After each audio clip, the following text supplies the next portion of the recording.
Hello, everybody, and welcome back to Creation Myths. StreamYard tells me we're live. I don't know if that's the case yet, so I'm going to wait until I see it on YouTube to make sure it's not lying to me. Let's see. It looks okay. It sounds okay. All right, chat, you know the deal. If there's any trouble with the sound or the video at any point, just let us know, and I'll fix anything. I say that every time, and there's never a problem. But the one time I don't say it, there's going to be a problem. So we got to make sure we're all good. So, hi everybody, welcome. Tonight we are not going to do our regular evolution and creationism thing, although it may very well pop up, because we are less than 4 weeks out from the election, and this week was my birthday. Yesterday was my birthday, so we're hanging out. Doing something a little bit different. We're going to talk about the election, and specifically, we're going to point and laugh at Donald Trump to remind everybody how bad it was when we had to worry about whatever crazy dumb thing he was going to do that day, and remind everybody to vote for Harris and Walz for president and vice president. So here we are, and I have some friends here just to hang out and point and laugh at Donald Trump with me. So let's go around the circle. Jordan, how have you been? It's been a little while. Last time you were here, we were talking about the election, and now we're talking about a very different election. So how are you? It's good to have you back. I am in a quantum superposition of okay and very much not okay, Yep. and we won't know which one is reality until the election's done. Aren't we all? Aren't we all? And what have you been up to over at Reason to Doubt? We doing Shroud stuff? What do we got going on? Well, very recently, not much, because like we were talking in the stage before, I've been slaying with my side job. But when I do actually put out content, which I promise does happen sometimes, we are working on our Shroud of Turin radiocarbon dating series. We just put out the one on neutron radiation, some like artisanal neutrons required to make the shroud. And I have scripts going for Project 2025, which is, of course, very topical. One on why engineers are just like the worst people ever. And as an engineer, I obviously was going to say, yeah. So if you're not familiar with my channel, basically it's a channel on skepticism. So we end up talking about religion a lot, but it's skepticism is our deal. We like doubting. It is. I wanted to say the religion stuff, and specifically the Shroud stuff, fantastic. But I think perhaps my favorite episode you have done was the one a while back on Dunning-Kruger syndrome. That was fantastic. And that should be the first thing people find if they put Dunning-Kruger into the search bar on YouTube. That should be the first thing they find, and then people can just like learn things and understand how things work. And it was really good. So everyone should hop over to Reason to Doubt. Because I'm a professional, I started the show not exactly knowing who was going to be here tonight. So I will update with links down below at the end once we see who's here for the night. So that's why there are no links, but there will be links so that you can subscribe to these lovely people later on. Jay, we chatted recently. It's wonderful to have you back. Welcome. Thanks. How are you? What have you been up to? Happy birthday, man. Thank you. I'm all right. A little bit of counter apologetics, a little bit of politics, some social stuff. So my channel, Pocket Locker 86, is kind of a, grab bag or whatever I think I can infuse into the community that day. Actually, sometimes just for fun, I do a little bit of celebrity gossip once in a while. But yeah, come check us out. I'm all right, but the community's great. So you'll have a good time. Thank you. And since you're in a similar place where I am in terms of the semester, how's the teaching going? How are the students? They're all right, man. I'm always trying to express concern for my students. I'm worried about them. College is tough, and I just think students are. It's tough. Like I think students went through a lot in high school. And we talk a lot about them being like COVID students. And I think sometimes people despair, like, oh, like things were so different, but they've been through a lot, like, and they got through it. And so I think they have a lot of built-in resiliency to draw from. Yeah. But I do think we need to be doing more to maybe help get their study skills to where they need to be. And I don't put that on them. Like, I think there are students. I think once we admit them, they're ours. But yeah, I'm trying to help them. They're getting ready for their midterm, not this week, but next week. So trying to help them out. Yeah, it's I feel exactly the same thing. There's like the COVID generation. There's some very specific, very particular strengths due to having had to go through that. But then there's also some very specific blind spots that we need to work on because of that. And it's half the battle is just the support to build those skills that they didn't get earlier because they missed those years. Yeah, and I think the mistake we're making is to like whine about it too much and to try to like fit them back into the previous mold of students. And it's like, it's a new game now. Yep. It's different. We just got to adjust and roll with it. Yeah, we can't just kids these days. Yeah, exactly. Right? Exactly. We gotta not do that. Not Yeah. the same. It's not Yeah. at all. Yeah, exactly. Totally. RJ, welcome. How are you? What have you been up to? I've been up to the usual, still doing the little evolution hours. Busy Beaver on volume 2 of Rocks Were There. Just finished the Armitage section of the soft tissue part, and gearing my brain up for the cosmology chapter that I'm doing. And we've decided to elevate what had started out as an appendix on the Arc and Counter Kind list to make that a whole chapter. Because of all the material on how wiffle waffle they are. And perfect callback to Jordan, because is not Donald Trump the Dunning-Kruger of presidential candidates? The smartest, the best.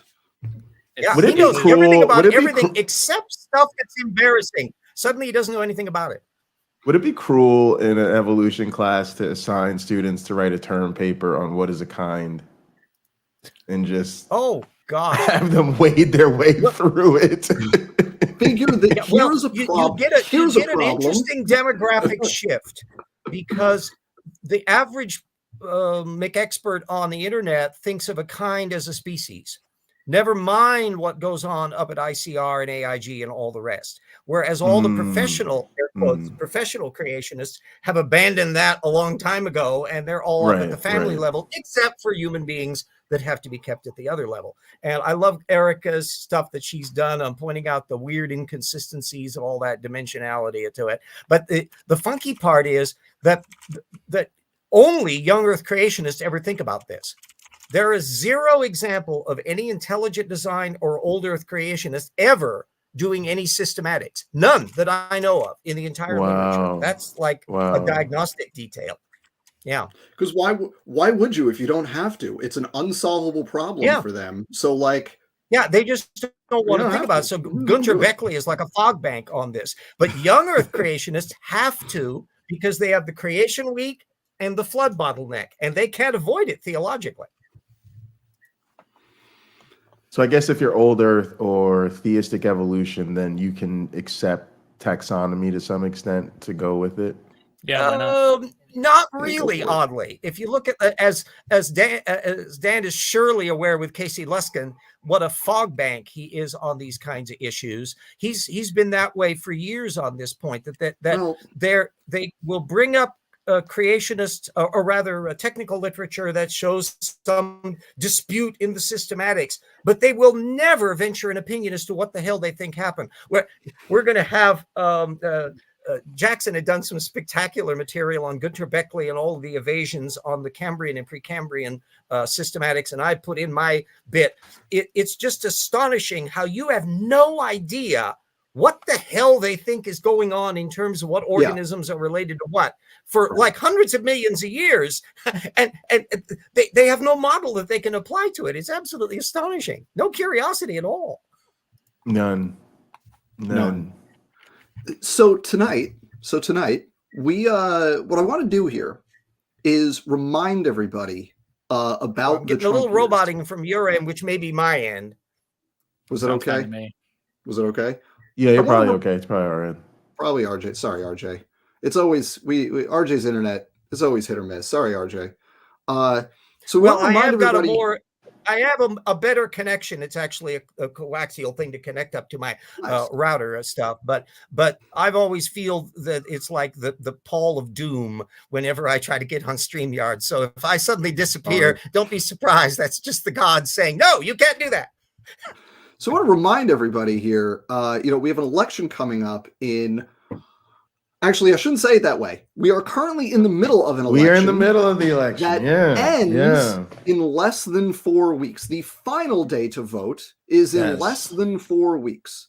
And so we should say vote and vote as soon as you can. Yes. I already voted, in fact. Yeah, I submitted my I just moved recently, but I did submit my permanent absentee registration. So I'm hoping to get my mail-in ballot soon. It's the best. You get it in the mail every election. You never have to remember. It's the easiest thing in the world. We in civilized Washington State have been mail-in ballots for years. And I just got my voter pamphlet today, and I'll be expecting my little voter gizmo to show up shortly. I'll fill it out. I'll schlep up to the little drop box up at the library. Done. Couldn't be easier. So you all got to remember to vote, because it's Kamala Harris and Tim Walz, who are awesome, against Donald Trump and JD Vance, who suck and are down ballot wannabe anybody fascists. with an R next to their name. Worrisome flags. Yeah, look, I'm gonna just tell you this right now. You should not vote anybody with an R next to their name for dog catcher. That's right. I wouldn't trust them with anything that has anything to do with public life right now. And be mutated too far. And be particularly concerned about your school board. Let's just be real. Yeah, the school board can have a mass Secretaries of State. Those local elections can have a huge impact on the lives of the people around you, and they often go unnoticed because people are so worried about the president. And judges, it's very often very important. You have to look at those. Yes, and that was another thing too. Like, wait, here, Jordan, finish what you were saying. Well, I was just going to say that, so don't feel like the president is super important, obviously, but your vote will have the most impact in your local area, and that's where the future politicians on the national stage come from. So started all the way down. D next to the name, all the way down. Just D for down. You vote for Harris, and then just go straight down. D for down. So without the House and Senate, you have a big snag. Whoever becomes president. But if you are a voter who favors one party or the other, you should look at what they say about the nonpartisan section. So often there will be a local Democratic organization that will tell you the candidates on their ticket, but they'll also include the judges that they support, and also usually what ballot initiatives, how they think you should vote on the ballot initiatives. Yeah, because you have officially nonpartisan, so there's no D or R next to the name, but the local organizations will support one or the other, and you have to seek out the list of endorsees. And like our former mayor in Spokane, Republican, former newscaster, media person, she lost bigly in her reelection campaign, in part because she had attended a big prayer breakfast with Matt Shea, who is a wackaloon Trumpista, theocrat nutball in the state. So extreme, the Republican Party in Washington State kicked him out. Wow. And so that's basically like, that is intense. Yeah, wow. That is I don't know how many bridges you have to go before it's a bridge too far, but that's impressive. Well, even Laura Ingraham has started to fact check Trump. I mean, darn. Yeah. So the key thing, there's this weird dynamic with Trump, what we saw in 2016, all through his presidency in 2020. And it was basically when people were not paying attention to Trump, he got more popular. And when people are paying attention to him, he gets less popular because every word out of his mouth is crazy and bad. And it makes no sense. It demonizes people. It vilifies people. It's crude and insulting. Every word. There's nothing he says that is good. So the more he's in front, it's this weird dynamic now where the more Trump is in front of voters, the less people like him. The more Harris is in front of voters, the more people like her. Her net favorabilities have gone from 15 points underwater to net positive, which is unheard of in the modern and likewise for world. Walz versus Vance. And yeah, and Walz even more so. So you have this weird thing where Trump basically just wants to drive up the Harris negatives to discourage voting, whereas Harris wants to increase the salience of both candidates because the more people see, the more they like her and they don't like him, right? So it's a very weird dynamic. So what we're doing here tonight is we're doing our part to help people see Donald Trump and remember just how awful it was when every day you were wondering if he was going to like accidentally start a war or something. Yeah. So, so some of the issues with Trump is that he has some weird effect where he has crossed some threshold a long time ago where things that should sink a typical political career just don't sink a typical political career. And then literally the things that would be international scandals, we have just forgotten about them because there's just been so many of them. Even the most recent thing was like, oh, the big October surprise is, he sent personal COVID tests to Putin in the middle of the testing shortage. Yeah, 30 years ago, a presidential candidate would go hide under a bunker and we'd never hear them again. But with Trump, I mean, that was more of like an October, who cares? It's just another Trump crazy story. I mean, I don't think it will. I mean, it's definitely an interesting story. I think it's responsible for Harris and anybody that opposes Trump to try to make sure it has as much legs as possible to wear people out with it if you can. But most Trump supporters, it doesn't matter. It just doesn't matter. And with you this know guy. why it doesn't matter? Because most Trump supporters are either creationists or people who are methodologically indistinguishable from creationists. I totally agree with dogmatists. They have limited data field. They don't know how to fact check anything. And when you recognize that, just like that's why I keep on calling Kent Hovind the Donald Trump of creationism, or Donald Trump is the Kent Hovind of politics.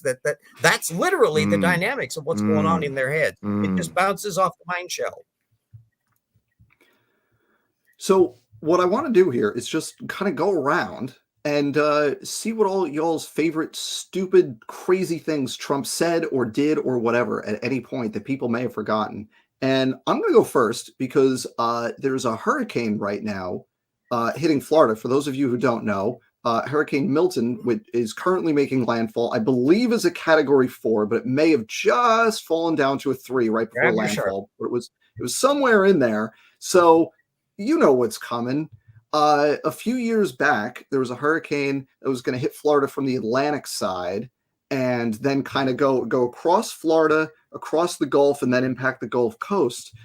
And Trump in a statement said, like, oh, it's going to hit Florida, Georgia, Alabama, blah, blah, blah. And then the map from the National Weather Service, or I forget if it was National Weather Service or NOAA, it was one of the two, had the path, and it didn't include the kind of the cone of probability did not include Alabama. So before the press conference where Trump showed this, he took a Sharpie and just extended it over a little bit of Alabama, but it was clipped. But the whole thing, the line was in white, and then it was a little bit in black that extended. And it was just like everyone knew exactly what happened here. And we couldn't just say the White House couldn't just say, yeah, he misspoke. Like those 3 states are right there. And obviously it's eventually, but the map didn't show it.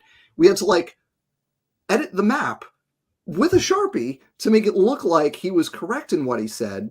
And yeah, go ahead. This is this is crazy and dangerous.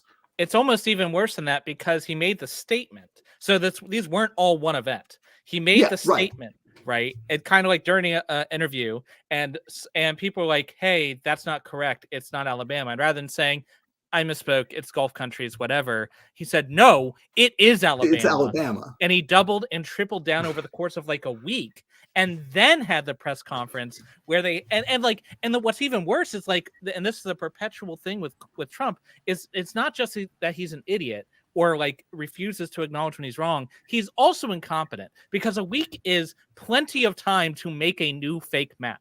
but they didn't. They made the Yeah. same map, and literally it is literally a Sharpie that is just like a first grader drew it to cover Alabama. It's so awful. So this is another sort of telltale trait about people like Trump, is that they suffer from that sort of emperor wears no clothes things, where they're such authoritarian leaders that people often can't correct them, either because they just don't take correction, or because they've created a climate around them where people are too afraid to speak up. And so they sort of get away with things that it's unbelievable to think that nobody stopped you and told you couldn't do that, or just printed out a new thing. You sort of end up in a bizarre world. And I do think it has a lot to do with the fact that these are the same people that their lives are dominated by religious dogma and similar authoritarian structures. It actually, you were talking about intimidation. That exact thing did happen in this instance, because the NOAA eventually did release a statement saying, no, he's right, it will actually hit Alabama, when it actually wasn't. And the reason it was found out later is because there was political pressure put on them to violate their own scientific policies and issue this blatantly false statement. Yeah. Wow. I mean, here it is. There it is, folks. Like, do you see this? It's nonsense. That is a Sharpie. And he couldn't even have the decency to like have the same margin of error and just expand it out further. He had to specifically make this stupid little tail to catch a little bit of Alabama. And I want to just like highlight how important this is, not just like because it's stupid and like arrogant and like authoritarian in the small scale sense of like you're going to intimidate the people into doing the thing that you said, rather than just like, oh, I misspoke, no big deal. This is dangerous because when you have a hurricane, you need to know where it's going to be so people can plan for it and people can evacuate. And if people from an area that isn't going to be affected right away start clogging the roads evacuating, that's going to make the evacuation of the actual affected areas harder. It's going to make it harder to get aid to those areas. It's going to complicate and screw up. Like, people could die because of this stupid thing where he couldn't just admit that he was wrong. Do we want to have a president that can't admit that they're wrong when they make a stupid trivial error that at the end of the day nobody cares about, right? Dan, Like, you know there ego won't be such problems in the second Trump administration because there won't be a NOAA to tell anybody where the damn hurricanes are going. Facts. They also incredibly dangerous. They also, and I know, Jordan, I know you're a Project 2025 aficionado here. You're diving into that thing. Part of that is to defund the National Weather Service and make weather reports a for-profit thing that you have to subscribe and pay for, like an internet subscription service, instead of a free thing that they just put out there for everyone's benefit. Imagine if you had to pay for the hurricane forecast. Right. I mean, it's literally, with no exaggeration, saying pay this fee or roll the dice and die. Like, literally, that's what they're saying. Like, now, granted, the chance of you dying as a direct result is small, but it is not zero. And like, it's not zero. Look at the hundreds that have died from Helene. Here the people in Asheville, North Carolina, and I visited there at Biltmore many years ago. That's about the same amount inland as Spokane is from the Pacific coast, and at about the same elevation, 2,000 feet or so. Nobody there was thinking they were ever going to have to worry about the storm from a hurricane, and yet here we are. Yep. So that's my first, like, holy, this guy is crazy, and the crazy is not just point and laugh crazy, it's also dangerous crazy. We need to stop him. Mm-hmm. Jordan, what do you have? What's your for God's sake, vote against this guy story? I have several, but one of them, the one I'll start with, is one that I have a personal experience with.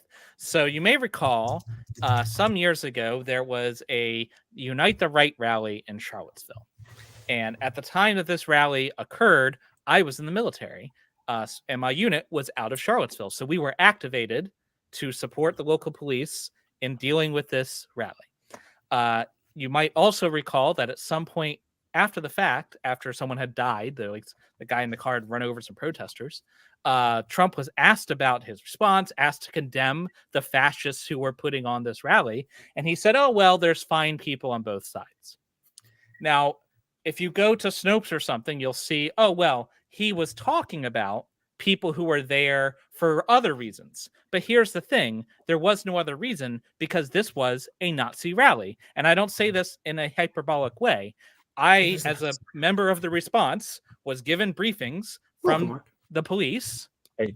I sat in briefings with the state troopers and all the other law enforcement that were going, and here's all the intelligence we have. And these people were, with no exaggeration, just a fact, swastika carrying Nazis. They were just Nazis. These are literally fascists, and their entire goal was to bring fascists from across the country to Charlottesville with the specific purpose of enticing violence. So their goal was to get people to attack them so that they could retaliate. That was the point. This was a Nazi rally. And so when you have two people on both sides, one of them is literal Nazis. No, there are no fine people on that side because they're Nazis, right?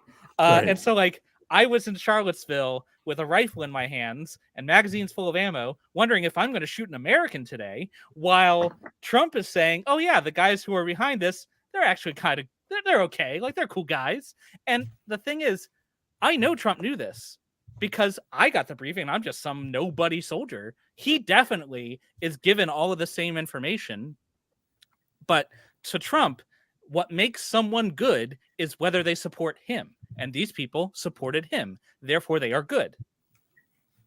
Because Trump's a fascist. So I don't understand how it got to this point. I was talking with Aaron Ra the other day, and I don't understand how from another country. Hang on a second. Mark, hold that thought.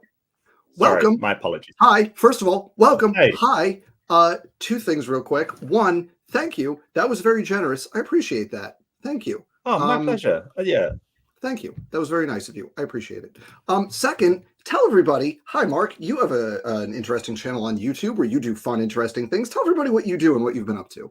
And also, people should subscribe to Mark. I'll link it later. Oh, thank you. I'm a budding counter apologist on the autism spectrum.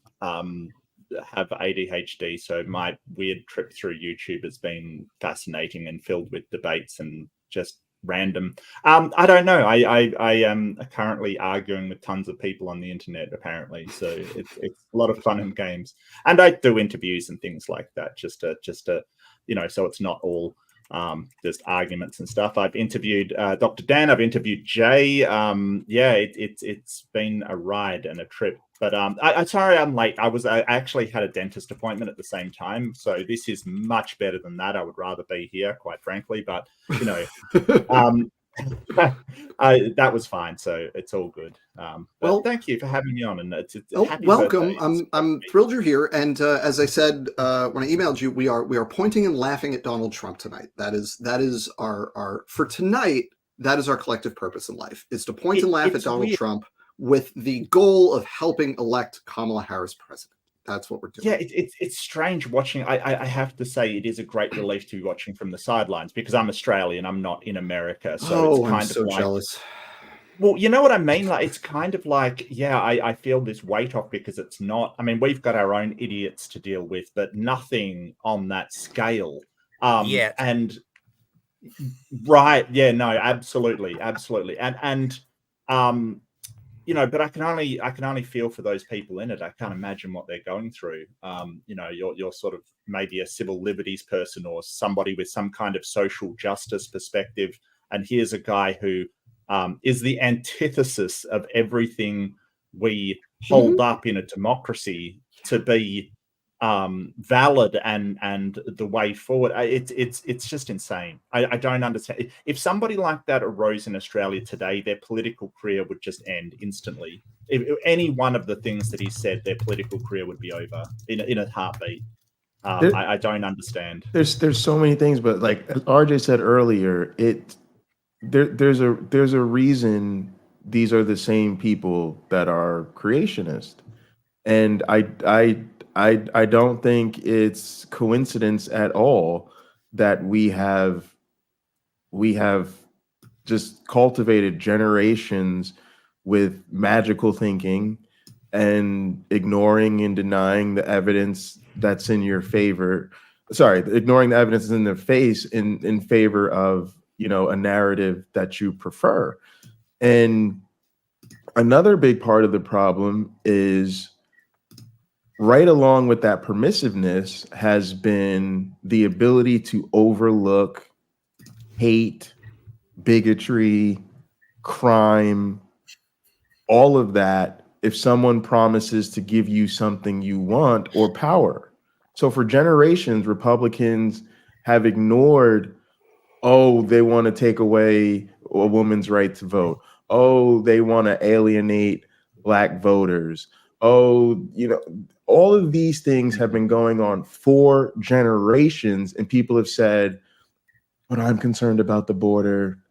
I can't let the Democrats raise my taxes, right? It has always been insert some excuse here, and then it's okay to overlook everything else that they're doing. And so to me, Trump is just the elevation of that. And here's the thing with that is that all of those excuses are all the same thing. Now, I put this up as a joke, as like, this is how the rest of the world sees U.S. elections every time, which is, you know, basically true. This is how U.S. elections are every time, right? That's how I see it. You know, maybe not everyone gets a puppy, but like democracy and basic rights continue to exist versus diarrhea forever, right?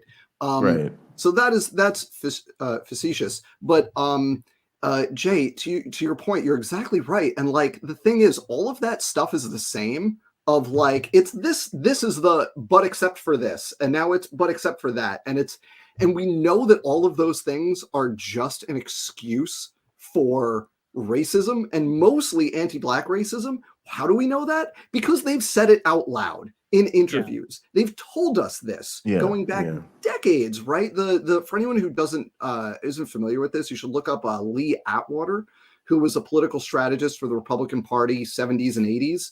I think he was like the main guy for, I want to say, Reagan's re-election, or maybe it was Bush in 88. It was one of the two. Yeah, it goes that far back. Yeah. And but he came up out of the 60s and 70s, and then he became like one of the top tier guys in the 80s. And he like very candidly explained this. He basically said, like, in the 50s, you could get away with saying the N-word and that would win you elections. By the 80s, you couldn't do that. So you had to use euphemisms. You had to talk about forced busing. You had to talk about, well, low taxes. And everyone knew what you were saying. It's the wink, wink, nudge, nudge politics. Right, exactly. Right. So it's excuses. It's all, absolutely. And now it's the border, it's caravans, it's, you know, it's Trump with his, they're emptying out the asylums, and he thinks like, you know, like mental institutions in Venezuela are sending criminals to you because he doesn't know the two different definitions of the word asylum and thinks it's the same thing. And I think that's where the Hannibal Lecter. I think that's where the Hannibal Lecter stuff comes from, is that he doesn't understand the difference. Oh, exactly. He's conflated. And it's this is the bait and switch that it's always been. It's always like, well, you know, inflation was low. Well, this, well, that. It's like, just, we all know what all of these things mean, and it's always been that way. And like, we're just coming up with the next set of excuses.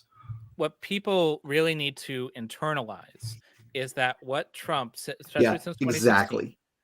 Right. What we have seen is a significant portion of the country fundamentally does not share there is no overlap in values between people who support democracy and liberal society and people who don't. So we see a lot of people seem to be laboring under this delusion that it's just business as normal, that we'll just get past it. It's not, because these people are fine with democracy as long as democracy means that nobody who's a woman or Black or any other group that they don't like takes power. But if the choice is between democracy and people like me having power, and those people, you know, the ones I mean, don't have power, then democracy's right.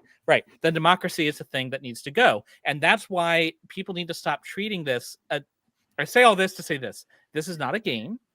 Mm-hmm. This is not This is not a time for your protest vote. This is not time for apathy, because we are up against a group of people in our nation who think actually democracy is kind of crappy, and it would be cooler if I could just point a gun and get my way.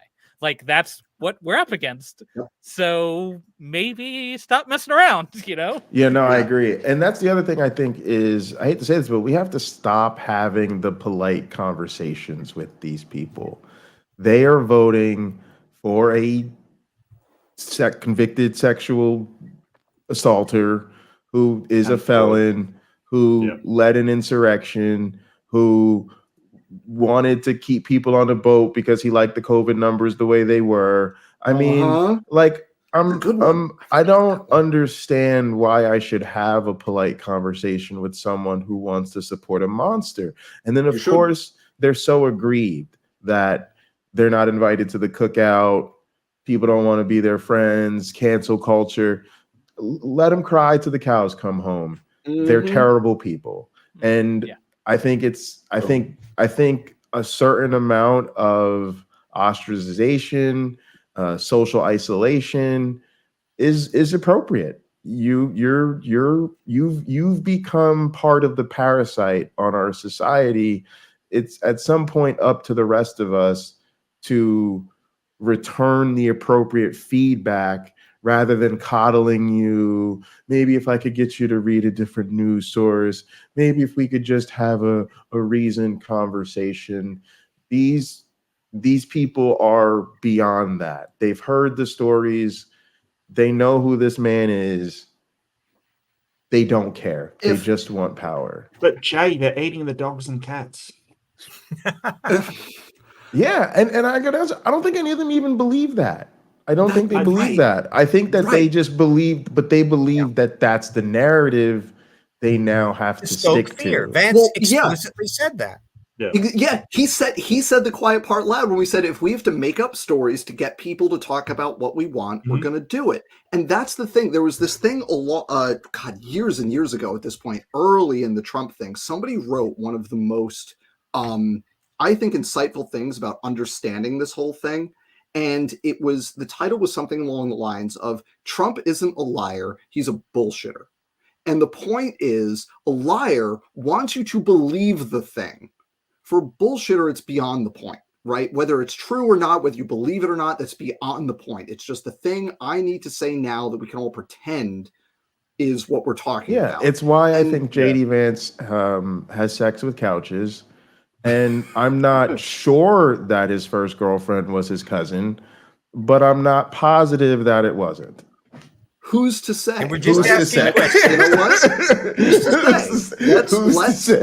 It hasn't. Look, he hasn't provided any proof that isn't the case, right? So, like, that's the information environment we're living in. So here we are. For anyone. Oh, go ahead. We would call him a bullshit artist. Like, he paints with specifically not an artist. There's a difference. Well, and a bullshit artist, because he's improving.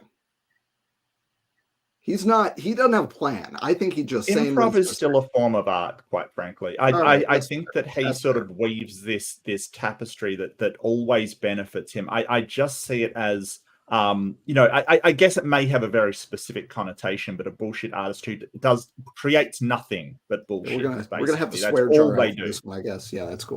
Sorry, that's my no. I started it. It's fine. Look, I'm Australian. I got a good excuse. You're lucky I'm not trying the C word right now. I just see it as that's all he contributes to society. That's his job, is to create mountains of feces to throw out there, so that the rest of the Republican Party can grab it and show it and make their sort of, push on whatever crap they picked up from him, quite frankly.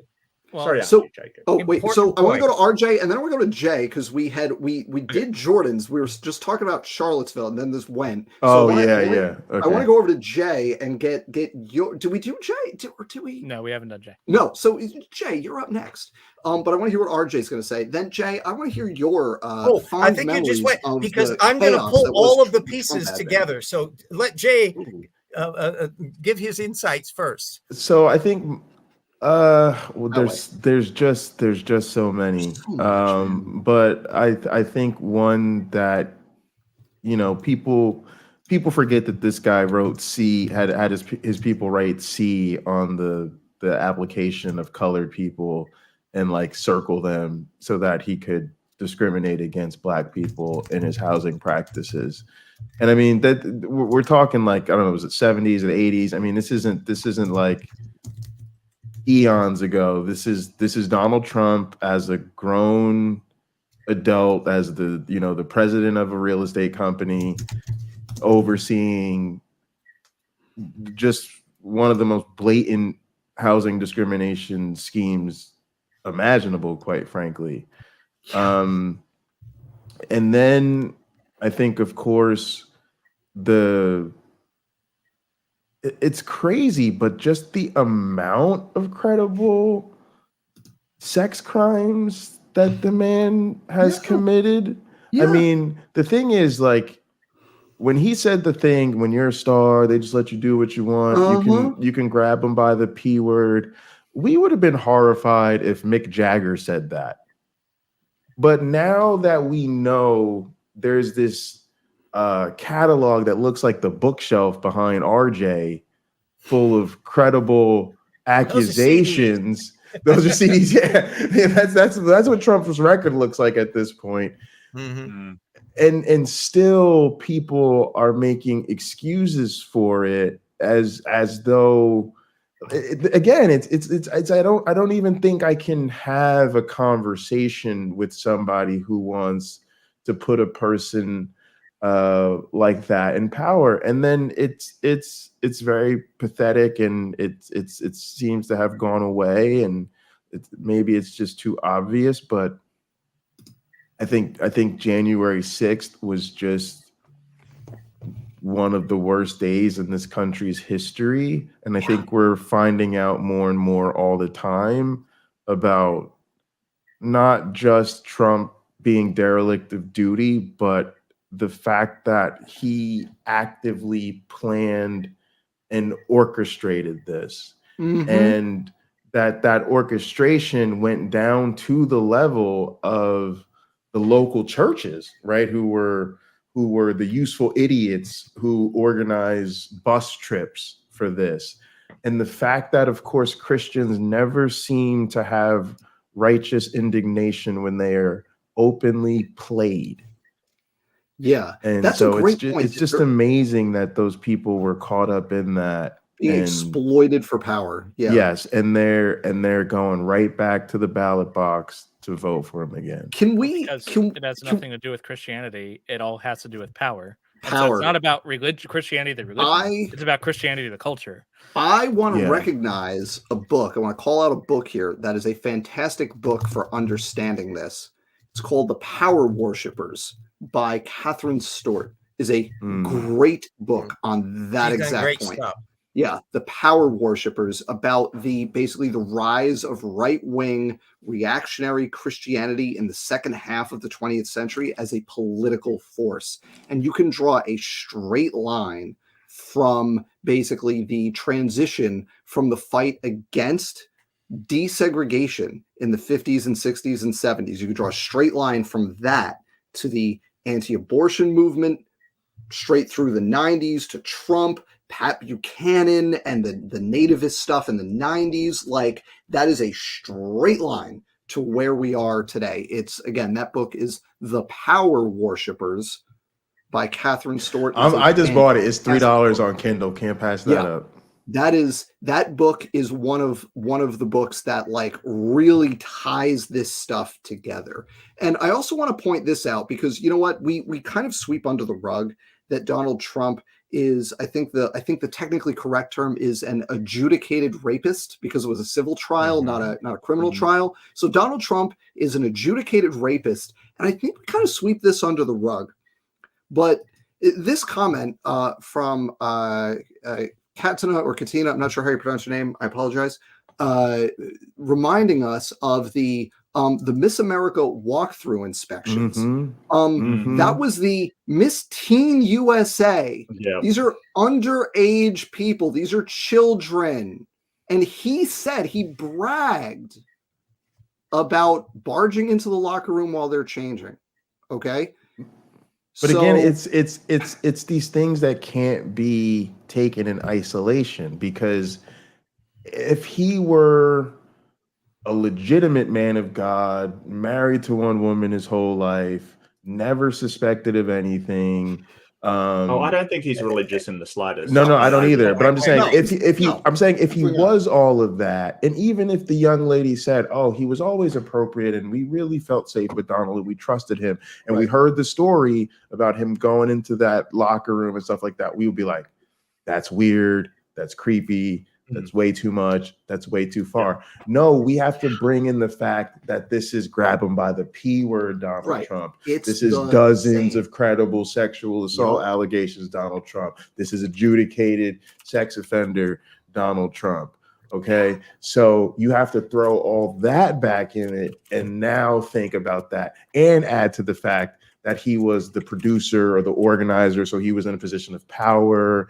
That let's not forget his associations with Epstein. Okay, so now paint that picture of him in that locker room. Oh, man. I mean, come on, what are we talking about here? Yeah.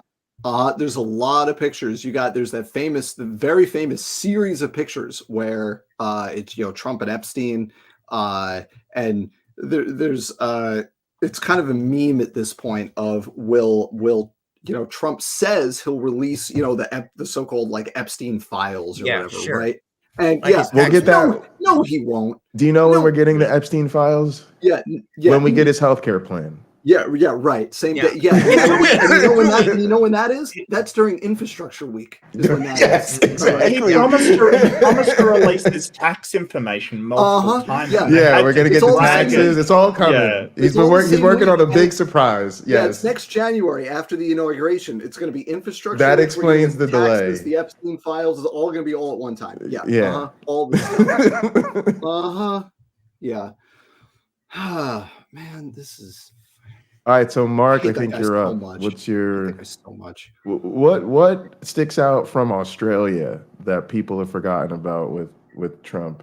Yeah, what's the real big thing that sticks out was that Trump sort of started talking about taking down NATO, and if you understand the history of sort of NATO, and there's another treaty called.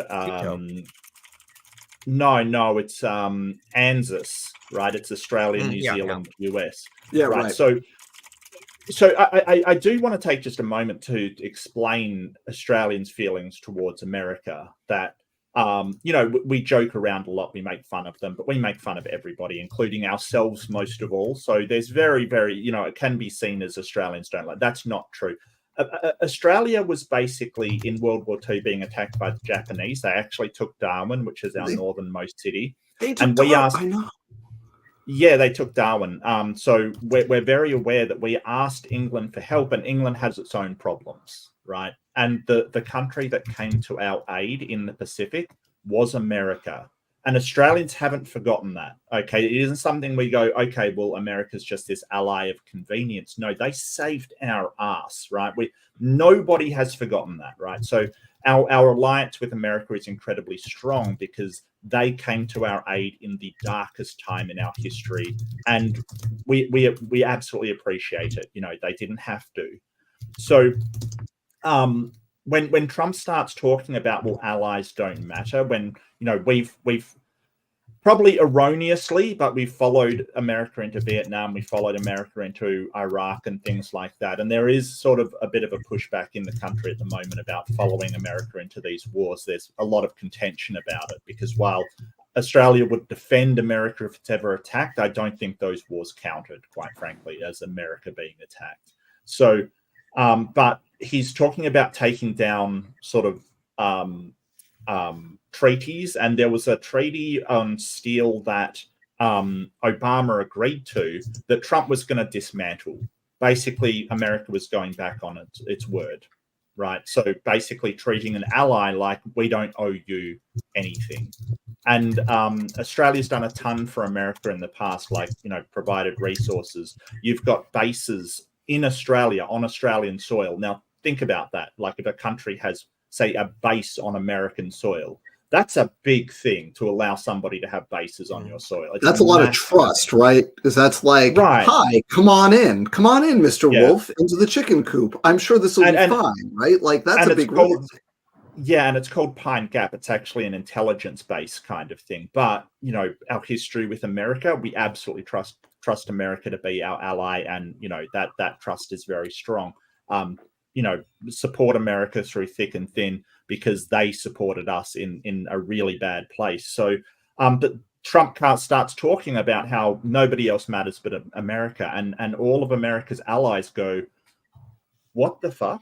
Like, what are we? You know, that's the F-bomb for the stream. Nobody else. That's it. That's the one. I'm sorry. I'm so sorry. No. You laid claim to it. You got it. That's it. You're good. I really do apologize. That'll just offend the English. There you go. Bloody Trump and his bloody tearing down of alliances. That's it. Just put a coin in the swear jar. That one's got your initials on it. You're good. Well, it's a network of alliances throughout the world that the US has made that allow them to have the influence they do on the world. And you've got a guy who is just, well, I don't care about any of this stuff. And those alliances were built up through World War II and the opposition to fascism, the opposition to imperialism with the Japanese and fascism with Italy and Germany, that are so important. And he is not a state. He does not understand the importance of these alliances. He has no idea.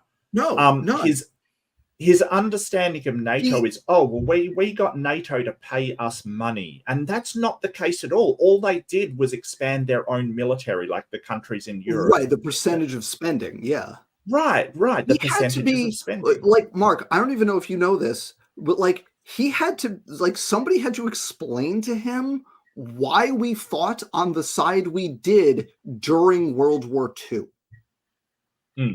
Like somebody had to explain to him why the Nazis were the bad guys, because he looked at that and went, why were we on the side that's weird. Because he's a fascist. Because he's a fascist. So he looked at the fascists and went, that makes sense. We should do that. Yeah. Exactly. He has no respect for, and look, like I got a lot of beefs with like US post-World War II foreign policy, right? You got a lot of things to complain about. There are a lot of like South and Central American countries who have unstable governments, specifically because of things the United States did, right? Yeah. But let's just stipulate that also we haven't had a world war since 1945, and there's a good reason for that, right? And Trump wants to dismantle that system. And a global depression. Either that too, we haven't had a global depression, although 2008 was close, but not to that level. Yeah, that's a good another point. Republican lost a popular vote. Folks, before we go any further, I just want to say thank you to Maya Atkinson who dropped by. Say happy birthday, Maya. Thank you. Hope you're having a great night. And Maya. For those of you who are not familiar with Maya, she does Bad Science Sunday on her channel every Sunday. And it's super fun. It's one of my favorite things to just listen to and hang out every Sunday night. So everybody should subscribe to Maya. And I'm just going to check. Give me a second real quick. Just while you do that. Also, Dan, look at our private chat. Oh, I just want to make a quick correction. Kiwi Rona has said that they didn't take Darwin, they only bombed it, and I think he's actually correct. Yeah, they didn't invade; they bombed it. Right. There's a thing with the Battle of Coral Sea with that. Yeah, you're right. Yeah, but they did bomb Darwin. Thank you. Thank you for the correction. I do appreciate it. Thank you. So Maya currently is sitting, folks. Maya is sitting at 967 subscribers, and she deserves way more than that. Yeah. Like, so if you are here and you're hanging out, there's 42 of you hanging out right now, chilling with us, talking about Trump nonsense on a Wednesday night. Click over. I'm going to put it in the chat here. You can click on her name in the chat, Maya Atkinson, but I'm going to put the link in there, and you should hit that subscribe button because, like, there should at least be 4 digits. There should be 5 digits. You should click on that and hit subscribe. That's in the chat right now. So do that, please. Thank you. And thank you, Maya, for dropping in. Appreciate it. I guess to wrap it up with a bow, that really where I was going with it was that China is the other world power at the moment. Like, it doesn't really matter what you think, they just are. And they're using a lot of what's called soft power, which is sort of making deals with people just like the US does to get favorable alliances and favorable treatment around the world. And they're very good at it. They'll put schools in places in Africa. They will give Belt them and Road initiatives. Right, the Belt and Road is huge, and it's basically a supply chain going around the world, essentially. They're the new imperialists. I just want to say, in case you didn't see, well, they could be. Yeah, I Jay, did. yes. I did. Yeah, Okay, cool. Okay, thanks. cool. Just making sure. Okay. Historically, China's only been concerned with China. Historically, that has been the case. But with the Belt and Road and the soft power that they're projecting at the moment, they absolutely look to be the next such a imperial vast power. Population. They want to be on the stage. Can I pull a lot of the threads together here? Yeah, go for it. Yeah, RJ, let's go to you. Hey. I just want to say one short, tiny thing to Mark, building on what Mark just said, is that basically this is that Trump wants to be a dictator and basically sucks up to dictators is the common thread among a lot of his, basically Trump's foreign policy is suck up to dictators because I want to be in the club. Is like, that's the common thread there. You have 2 more super chats. So I thank you. I'm glad someone's paying attention here. Thank you, John. So let me before we go to RJ, let me just from Shipfish for $10 US.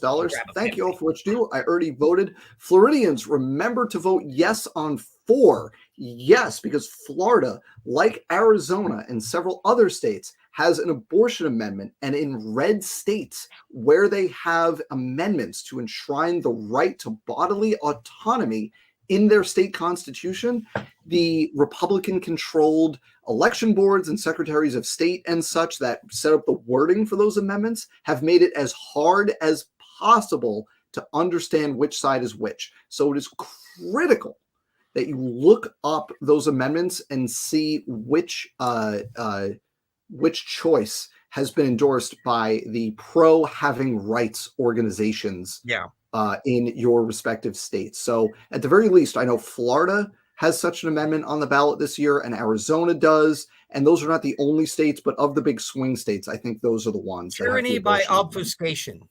Yeah, it's like very dense legalese that doesn't make it clear what the correct answer is. So make sure you vote if you're in one of those states in such a way that you vote in favor of the abortion rights amendment, in addition to also supporting Harrison Walls and all your local Democrats. And then also from Robin Webster, we have for $2. Awesome panel. Happy birthday. Thank you, Robin, for being here. I appreciate it. Thanks, Robin.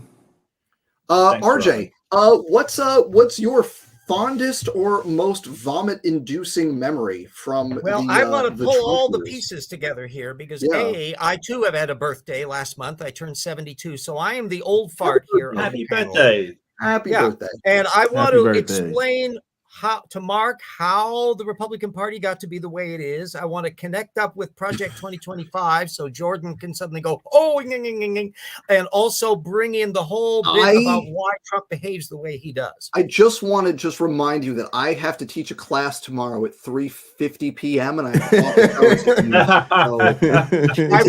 I will operate at warp speed to get it all through. By delicious irony, in part because Trump's lawyers have been so obsessive about slowing it down, The Apprentice movie is hitting this month, which is all about that legal case that Jay referred to, where Roy Cohn becomes the lawyer for Donald Trump during the discrimination thing during the 1970s. It is a deeply revealing bit about that nastiness that Roy Cohn did. He's the old McCarthy era guy that became Trump's lawyer and basically gave him the playbook. Always lie, always hit back, always counterattack. That's how you do things. You never admit that you were wrong. You never admit that you lost the case, no matter what the outcome is. And that behavior has become Trump's mode all the way down through the road. Trump's lawyers have been trying desperately to keep that movie from being released. And ironically, then somebody who had a lot of money bags and influence said, oh, F it. We're going to arrange for it to be released now. And so here it is coming out right before the election. Now, I'm old enough to remember when the Republican Party was vastly different than what it is now.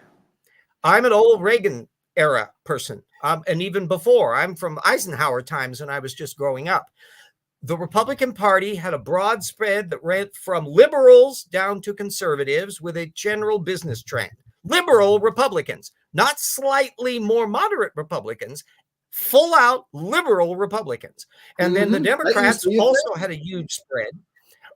Hi, Nitty.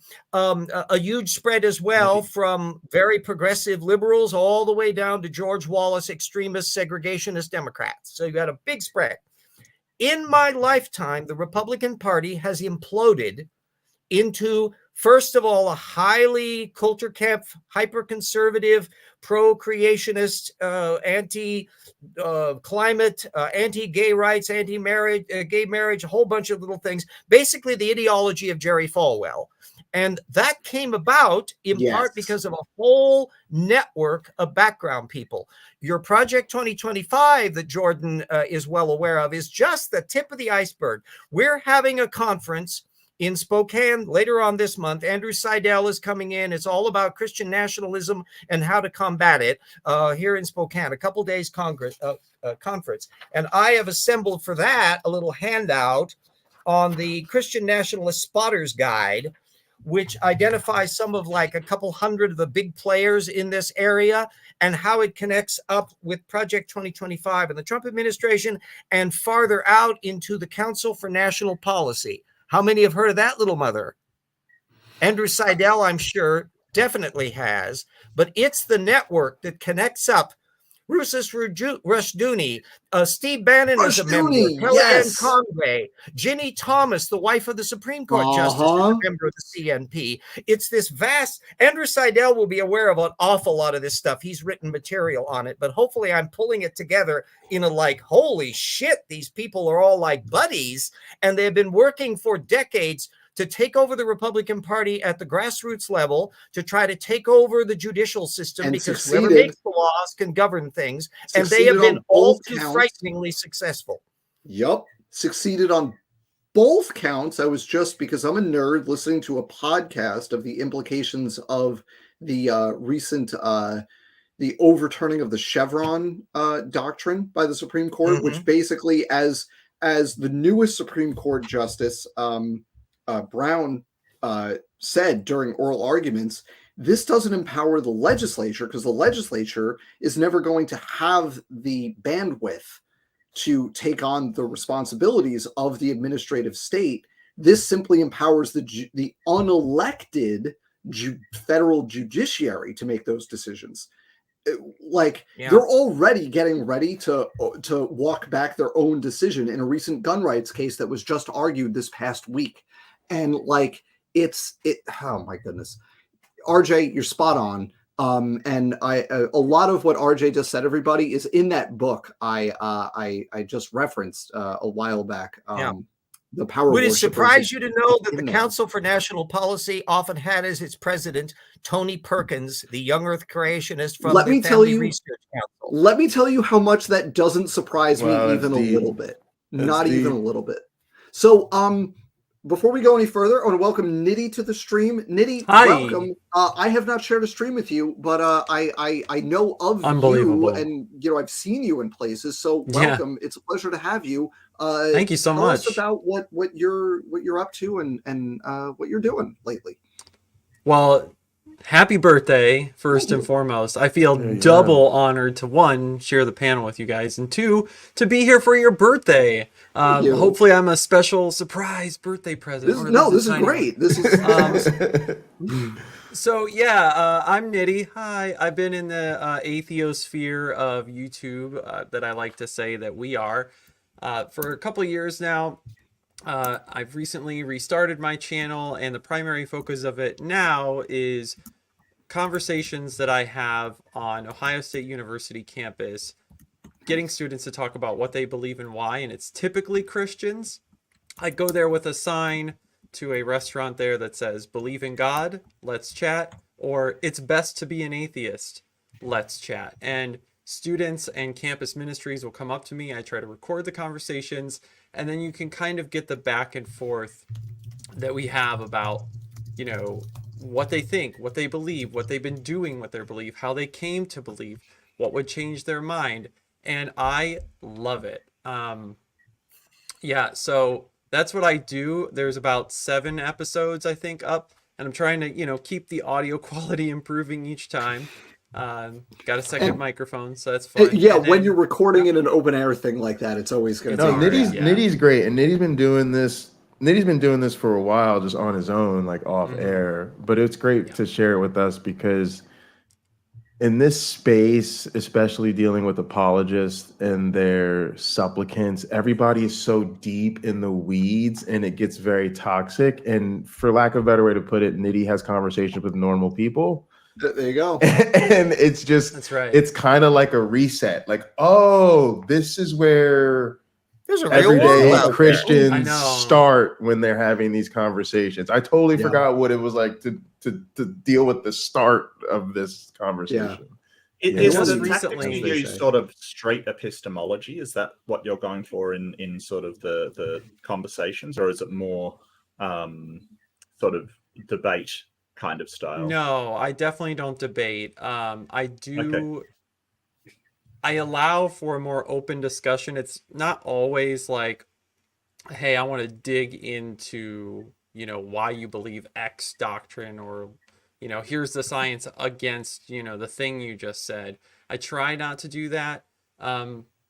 Every once in a while, I do want to introduce an idea to kind of move them towards some kind of cognitive dissonance, or maybe a deeper thought that they might not have had before. So I have these note cards that I take for topics for people to chew on. One is, can God lie? How many theists really, on walking around the street, not apologists, not shit we get in the atheosphere, just regular ass people thinking through the problem, can an omnipotent God lie? Right? And you have to go crazy philosopher bro to even start cracking through that topic. But the average person will start thinking, now wait a minute, here's these 2 attributes that seem to contradict it. My Bible says one thing and my intuition says this. What do I do? I have poof or drown. Yes, I stole that from our least favorite current creator. You know, what's more humane, to drown people in judgment or poof them out of existence? And then when that conversation's over, I say, I ask them, which did God choose? And the looks on their faces are fantastic. Yeah. And then, what's the other one? What would change your mind? It's probably one of my that's a good favorites. question. That's a fatal one. The classic ham nye. What would change your mind? Yeah. 9 times out of 10, it's a lot of preaching as to what they're already convinced of. Yeah, exactly. Or nothing. The last conversation I had that I really want to get published is a much older man in the ministry. He brought his senior in college disciple who just like preach mode. And he goes, you know, I think it would actually be a process. And then I would come to understand that what I believe now is not true. And you're bumping into what I call Tortugan ruts. I'm like, you're real. Yeah. And so a unicorn. It's a unicorn. To answer your question, Mark, it's not quite SE. I call it SE light. It's right, not so it's quite a mixture. Yeah, sure. Passionate SE. And recently I do try to bring up, hey, you know, the other reason we're having this conversation, I give them kind of, they ask me, why do you do this? Right. And I'm like, well, it's not my job. I do this for fun. It's my work from home type of thing.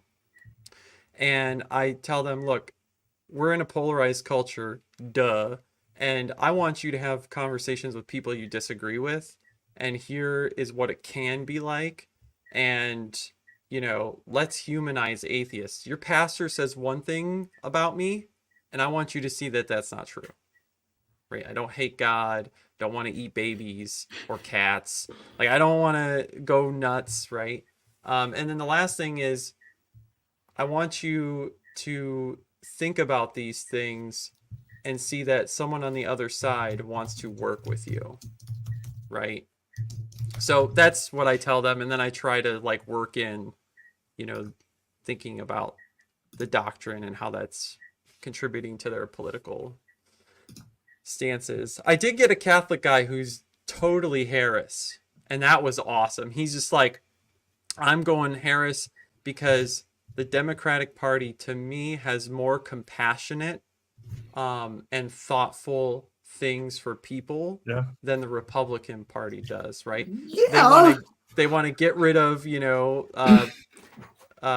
pre-existing conditions as a, you know, gatekeep to healthcare, right? Yeah.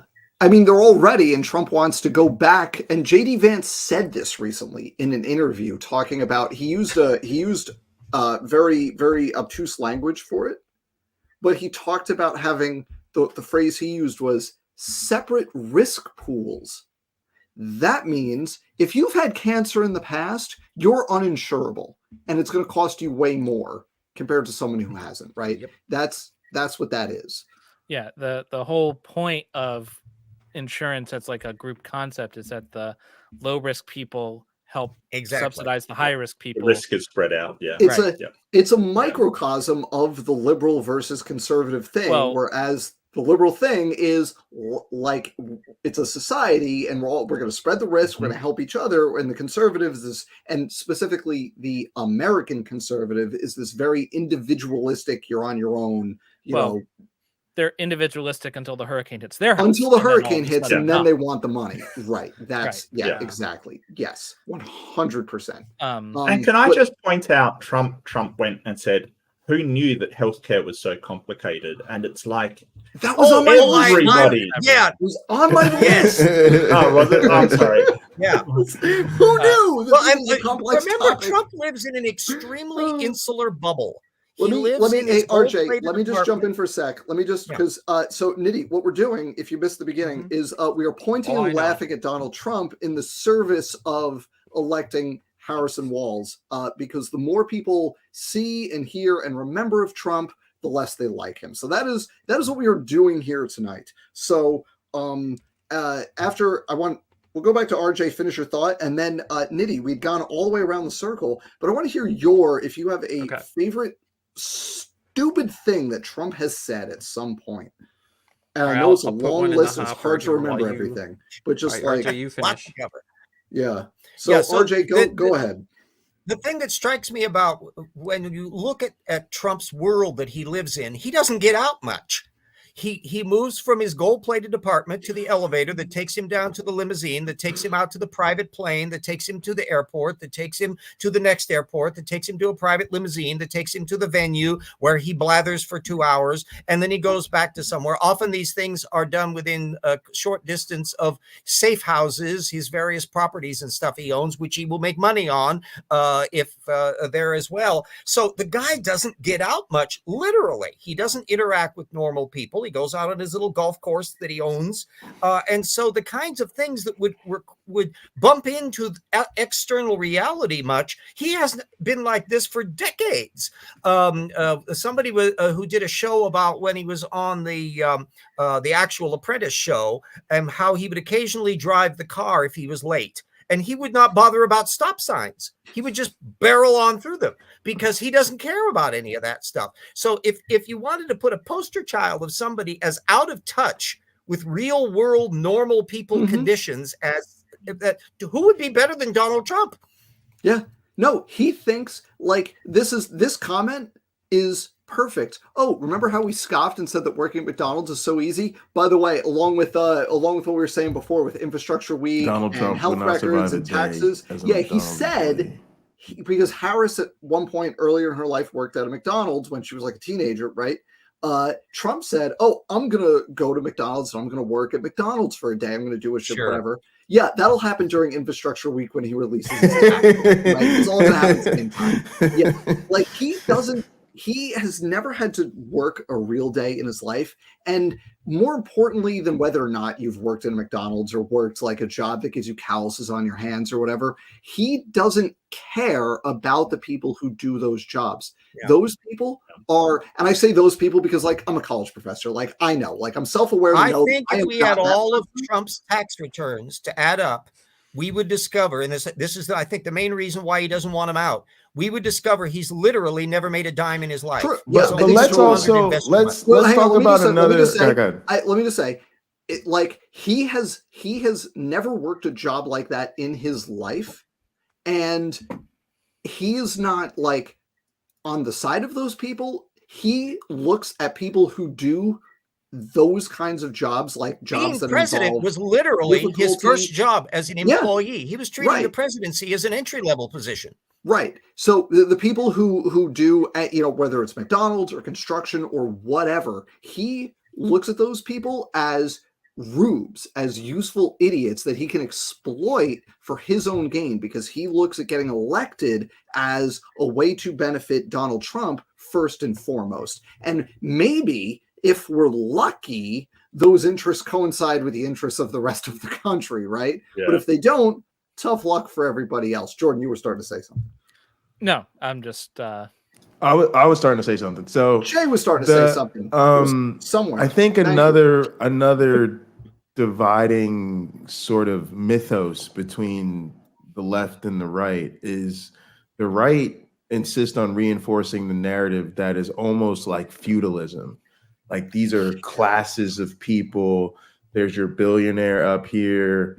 You know, he knows nothing about the life of a service worker. Whereas, like you said, you know, you're self-aware enough to know that you're a college professor. Yeah, I'm a college professor, but I used to work at KFC. I used to tend bar because I wasn't always a college professor. Just like Kamala Harris is hopefully the next president of the United States, and she used to work at McDonald's, and AOC is a senator, and she used to wait tables.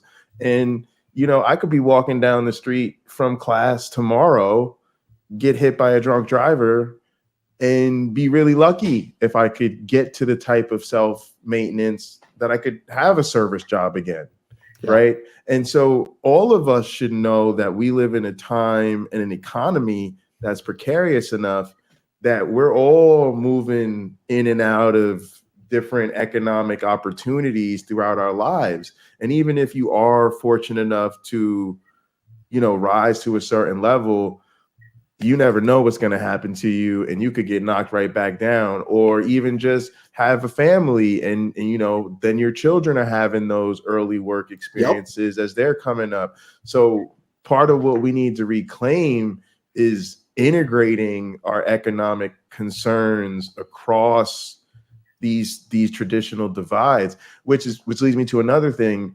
We have to stop letting conservatives talk about voting in their own interest. The one thing I can't stand is an asshole like, well, that's another thing. So one is telling them that it's not actually true. But I hate hearing assholes like Pine Creek Doug, well, I'm really concerned about taxes, or I'm really concerned about the border. Again, I don't care what you're concerned about. If you're white, middle class, and you're doing all right, you need to vote based on what's going to be better for somebody else. Right. It's I remember when totally we had ridiculous. Budget surpluses, and that meant 42% income tax rate. So Jay, to that point, there's a book, and I know this is like extraordinarily in character for me to go, great point, here's a book. It's not more. Are you an apologist? You're good at selling books. I know, right? It's I try to read a lot outside of my field. So the books I read, they're not bio books, not genetics books. So there's this book called I'm going to look up the title, but I think I have it right. It was FDR, Traitor to His Class, I think is the name of the book. I want to make sure I get that right. Yeah, it was called Traitor to His Class, about FDR and the New Deal. And basically basically saying, look, at some point you have to look around and go like, I'm good. You know, another 10% or 50% or 100% or whatever doesn't doesn't matter, right? At some point, I have the basic needs met. So let's make sure other people have that instead of me being able to buy a plane, right? Yeah. I don't need to buy a plane to be better in my quality of life, right? I have my basic needs met. So the priority, and when I say I mean me, but also people who have professionals who make a reasonable income that they are okay economically. so like maybe you should think about like, what about the people who are not in that position? And like, what can we do to make sure everybody has that opportunity? Because one of the common excuses you hear of Trump supporters is, well, they're rich and they just want to stay rich. Which to RJ's point, first off, they're just believing lies about the economy. Yeah. But second of all, instead of going, oh yeah, well that totally makes sense, you should be going, well, what a jerk, like, you know, like, right. Care about other people. Empathy is good. Eat the rich. Eat the rich. So I have Mark Cuban can be last. I think we've established. Yeah, Mark Cuban can be last. There you go. Yes. Him and Taylor Swift will be the last two. Yeah. We're going to eat them though. Right. Eat the rich. Mark Cuban and Taylor Swift shall be the last two. So I have a couple things to say. One is with that idea of they got theirs kind of mentality that we're basically up against for this election. I sometimes rove my YouTube homepage and click new to you, and I'm just enmeshed in all kinds of bullshit on the evangelical side and the atheist side that I scroll through, and I found a live stream of a like prosperity gospel type of thing, and I'm like, you know what? I am gonna heckle this chat. And they were reading off. No, it's worse than that.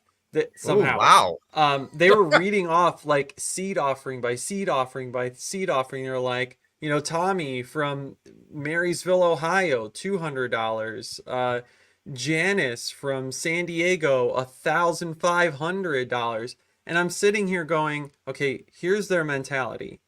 They're going to give this money to the pastor, not God, in hopes that they will get richer. Meanwhile, the compassion of Christ is just, oh, people died in Helene. They don't have houses. Their children don't have blankets. You could do even, I don't care if you gave $2, right? That's the seed you should plant, right?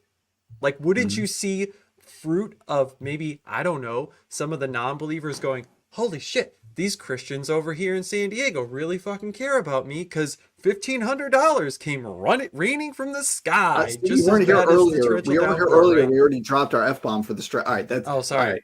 Try to make save $100,000. I took it already. I'm telling your monetization. I don't want it to be, knocked. Okay. You're good. You're good. But just try. So, you know, I started saying like, hey, do any of you have enough faith to take your seed and give it to Florida, to give it to North Carolina? Guess what they did? They banned me from the chat. Of course. 2 comments. How dare you? 2 rational, Jesus-oriented comments. Can't have it. Hey, well, look. I mean, the preacher's got to make his money somehow. You're just diverting money. From It was the insane. preacher. well, look. Can we just this is tangential to what we're all talking about. But because this is all tied up, and I think RJ was the first person to say like some of the key words here was Christian nationalism, right? That's the agenda. We talk about Project 2025. We talk about not Trump because he doesn't care, but like all the people supporting Trump and pushing for him, like that is the project, right? You would think that there would be talking about like demonizing the Haitian immigrants in Springfield, Ohio, for example. Jordan, I know you, given your history as like a creationist and immersed in this stuff, and I've witnessed you having conversations about these kinds of things on like the what was the one where you had the Apologetics Live, right? When you had that long chat a bunch of years ago, and I feel like you know, I'm sure you know, because my memory's fuzzy. It's been a while. Did Jesus say anything about how we should treat like refugees? Was that in there at any point? Yeah, what Something he about actually that? said was to love your neighbor unless your neighbor is brown and speaks a different language, in which case screw them. That was actually what he said. That was Well, it. that was the subtext. Yeah, that's Right, the yeah. subtext. There was the foot, right. Yeah. Oh, okay. So folks, hang on one second. I have so Stephanie is here in the green room. I have not paid for the updated for the deluxe version of StreamYard. So we are full. I'll exit because I've got the weakest connection. I was going to say, RJ, you're popping in and out anyway with your bad connection. So I'm going to say, RJ, thank you for being here, and I'm going to bring Stephanie. Very nice to meet you, RJ. You are the weakest link. Goodbye. That's it was nice to meet you, RJ. Yeah. Have a great night, man. Well, I'm probably the second weakest link, and also. Am I? Steph, you're invisible. Hang on. Yeah. Let me try. Let me hang on a second. The Holy Ghost. Let's try. Am I still invisible? Still invisible. You're invisible. Wow, that's weird. It's the Holy Ghost. I'm visible here. I'll tell you what I'll do is I'll stop my camera. Maybe that'll be helpful. There you go. Yeah. Okay, so your icon is now okay. Very weird. Yeah. Well, anyway, I'm going to be. Well, happy birthday. Thank you. Thank you for being here. So I wanted to pick up a little bit on you were talking about FDR and all of that stuff, and I want to mention. Oh, we lost the sound too now. Oh, I thought that was on my end. The sound is always dropping. No, connection is definitely not stable. Yeah. Oh damn. Well, I'm sorry. No, you're back. We can hear you. You're back. You're back. We can hear you. Okay. I don't know. This internet connection is funky. I've recently moved, and I'm lacking my customary good stuff. But anyway, I wanted to mention two people: Frances Perkins, who was I forget what her position in FDR's administration was precisely, but she basically Oh darn. The suspense. Want to know what Frances Perkins was doing? Oh, did you guys lose that? I'm looking her up. I'm looking it up too. Yeah, because we got to know what Frances Perkins was doing. Oh no. She helped make labor issues important in the New Deal coalition. Okay. That's critical. Correct. And she basically she was fundamental to the policies around the starting of Social Security. And FDR, she was very, very, very activist, left-leaning. So, Stephanie, we keep losing you. Frances Perkins was the Secretary of Labor. From, hang on, I'll get the years real fast. 1933 to 1945. First woman to serve in a cabinet position. She was the Secretary of Labor through the New Deal, which is a BFD, because that is when the labor movement, after decades of basically getting beat down by private and public police forces, actually gained some political power, right? So, and not just political power in the sense that there were laws passed that benefited them in some small way, which had happened decades earlier, Teddy Roosevelt was a, for the time, pro-labor, administration, but having actual administrative power, having actual, somebody in the room political power, which is a different thing. This was the first time that happened, which is a big deal. So Frances Perkins.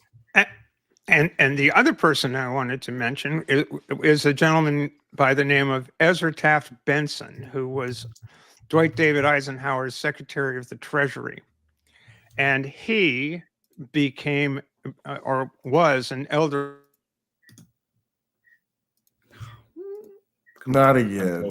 Come back. Yeah, this is that? I'm always thinking it's on mine because my. No, it's not on your end. I don't know. It's not.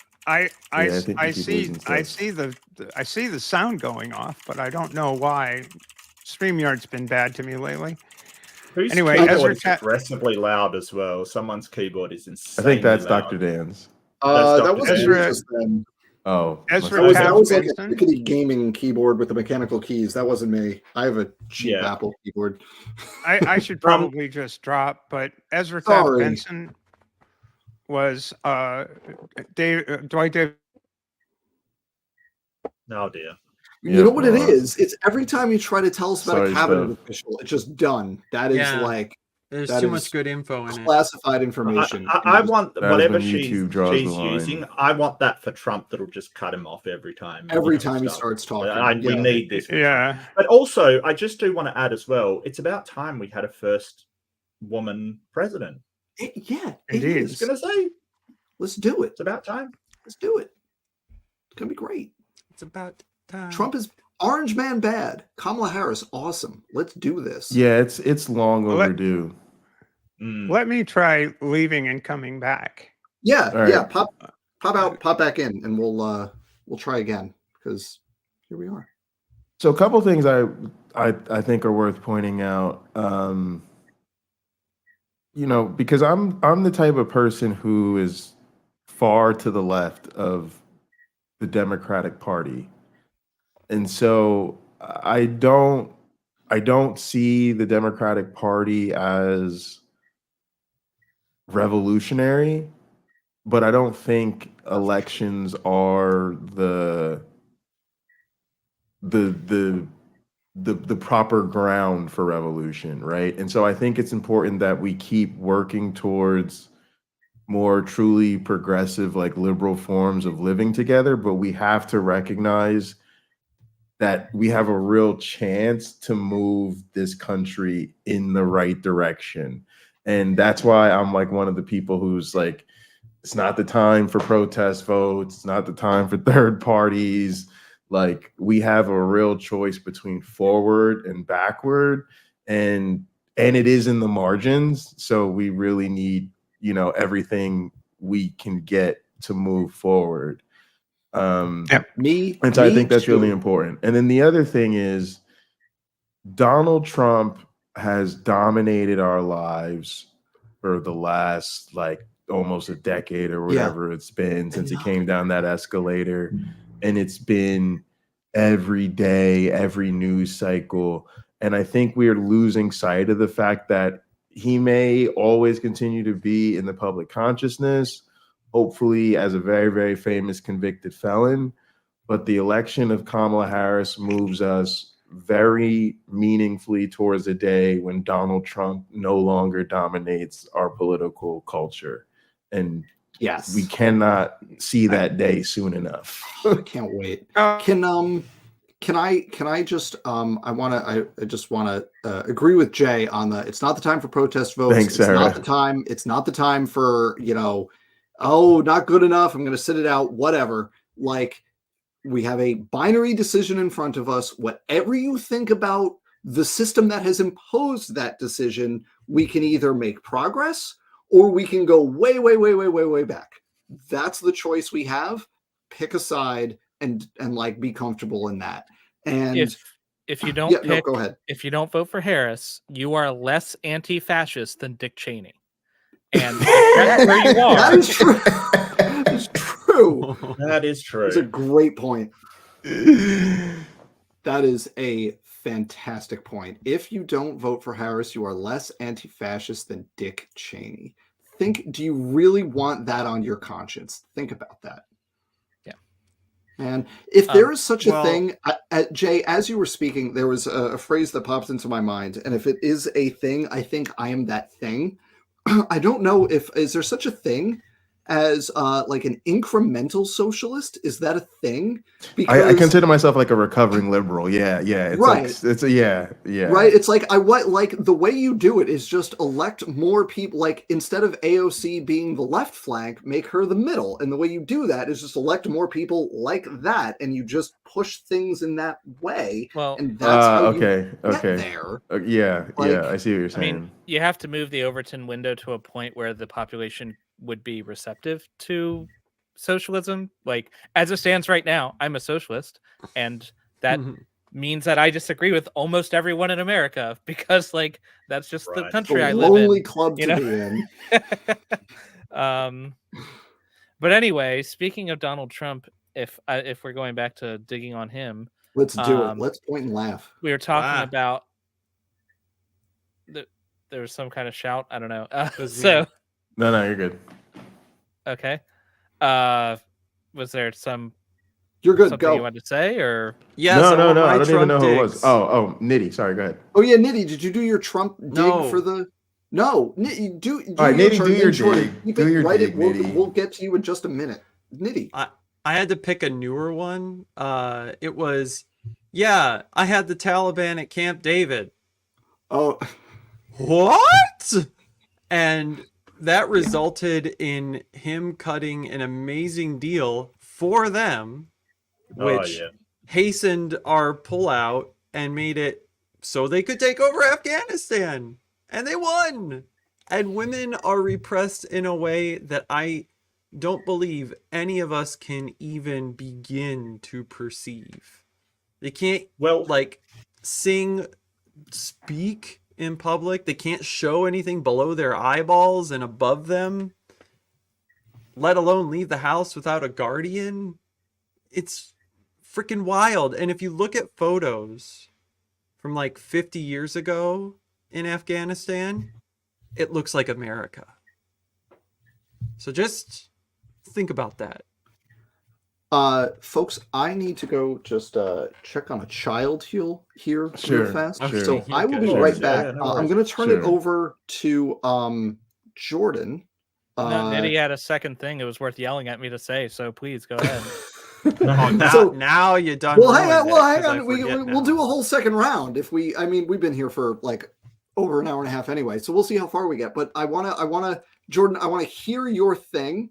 There's a child starring that I may have to go attend to. But I want to hear your thing, and then I'm gonna go attend to the child while everyone else talks about the thing. So please go right ahead. Okay. The thing is that something that people on the right claim to care about a lot is the military and people who serve. And as a veteran, that's complete nonsense. He doesn't at all. And if anybody else said the things that Trump says about the military, they wouldn't be electable. At least not a from the Republican Party from 20 years ago. At least they wouldn't be. Can you talk about how they made you feel personally, just out of curiosity? Yeah. So for example, one example is that Trump said that nobody was wounded under his watch. And when people were like, well, what about the people who got attacked in Al-Assad and had traumatic brain injuries? He said, oh, well, they just had a headache. And that kind of cavalier attitude. I never had a TBI myself, but I know people who did, and it like messed up their life. Like they carry that forever, you know?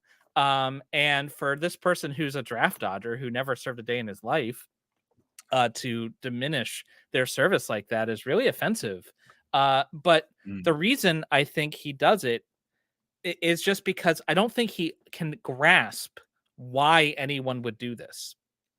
And one quote that really cements that, he was at a 2017 Memorial Day commemoration event in Arlington, and he looked out at the graves and he asked like the general, he's like, I don't get it.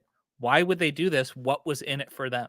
He literally could not grasp it. It could not understand why anyone would do something like this because it wasn't self-serving. That's how distanced he is from that. And to put someone like that in charge of the military is just a travesty. And there's a lot more. Like, you know, he was talking to a woman whose husband had died, and he said, well, he must have known what he signed up for. To the widow whose husband just died. He said that to her. And McCain. Yeah, McCain. I prefer people who weren't captured. He said when he was in France, you know, they suggested he go visit a cemetery. He said, why would I visit a cemetery? It's full of losers and suckers who died. Like that. So he just slaps veterans in the face over and over and over and over again. And so it's very frustrating to me. It's especially frustrating because I see people who I served with who are sucking this guy's cock, and I just don't get it. But well, I don't get it either. On I think top you're of right, that, though. people on the right are complaining, you know, why don't we bargain for hostages? Why don't we help, you know, do justice for these people? And it's like, well, the person you're voting for considers them losers. Right. And then the other thing I remembered it now is that Trump did his favorite song and did the double jerk dance to the YMCA after his October 7th memorial service this week for people who died to Hamas attacks. I saw that. Yeah, That yeah. was Yes, no idea. just no. Yeah, so Yeah. I just wanted to mention, like, I disagree with a ton of things McCain has said and done, and his politics and all of that stuff. Totally disagree. But I would never take away the fact that he fought for his country. Like, that is horrendous. That is obscene that you would say, hey, that person, the fact that they fought for their country makes them a loser. And they got captured and went through torture in a prison camp, I believe. They're a loser for having done that. How do you even? I can't even pass that kind of attitude. I can't wrap my head around how you would think that. And not just and not just a loser. The loser part is what gets kind of plucked out of that little bit most frequently. But it was suckers and losers. Like, oh, they fell for the con. Like, they thought this was something they should do, but look at what happened, right? Like, it's treating them like marks in a scam. It's like ridiculous, just the complete lack of respect. And then just within the last, what was it? It's, all these stories that would end anybody else's political career are like 6-hour stories for Trump. But like, just last month, he staged a campaign event at Arlington National Cemetery, which was not allowed. And like they literally pushed their way in there, and the park, the national, I forget the group that administers Arlington National Cemetery, but the employee who was like, "You can't be here," the Army, and they physically pushed her out of the way, said, "I'm not going to pursue this because I'm afraid of violent retaliation." Like, not to mention he brought 9/11. It's the Army. Not to mention he brought a 9/11 denier as his personal escort to the 9/11 memorial service. Yep, that's Laura Loomer, for anyone wondering. The thing about Arlington National Cemetery is originally it was the mansion and grounds of Robert E. Lee's estate. Yep. This is what we did. This is what we did with traders. This is what we did. This is what we did with traders, which is why I suggest that we ought to make Mar-a-Lago a maximum security federal penitentiary. That sounds like a great idea. Invoke the Robert E. Lee precedent for confiscating your territory. Yeah, that sounds great. Right. and now for my favorite Donald Trump. Well, hang on 1 second. Please, first, welcome, Stephanie. Thank you for being here. We can all see and hear you. Tell everybody about yourself and what you do, and then we want to hear your favorite bad Trump stupid thing. Okay. But do you have a channel? Tell us your deal. First. My internet's doing very, very weird things. Sorry. I said just introduce yourself to everybody. Hi, so everyone watching knows who you are. Hi, I'm Stephanie Helms. I have a channel. It's Steffi Kath is my own channel. But my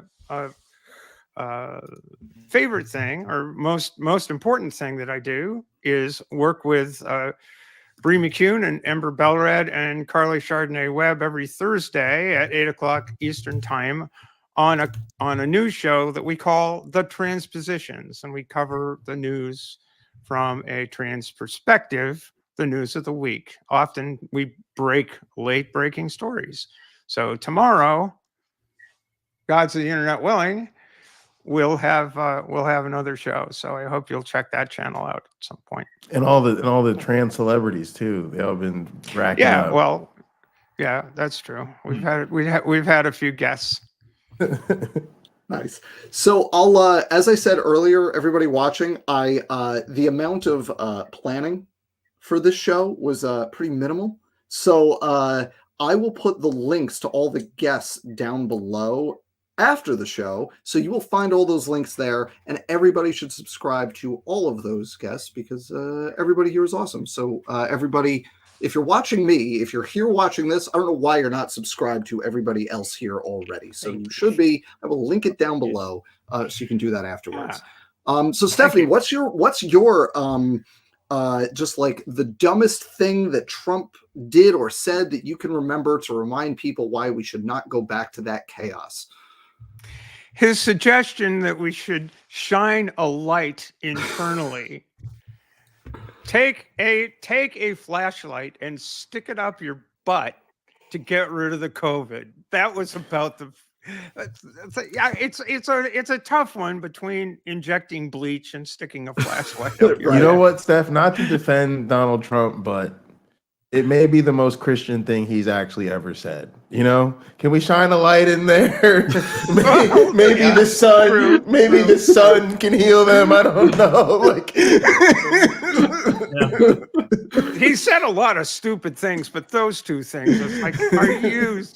And he did it so sincerely. Oh man! And he looked over at his the the best was woman the with the doctor. scarves.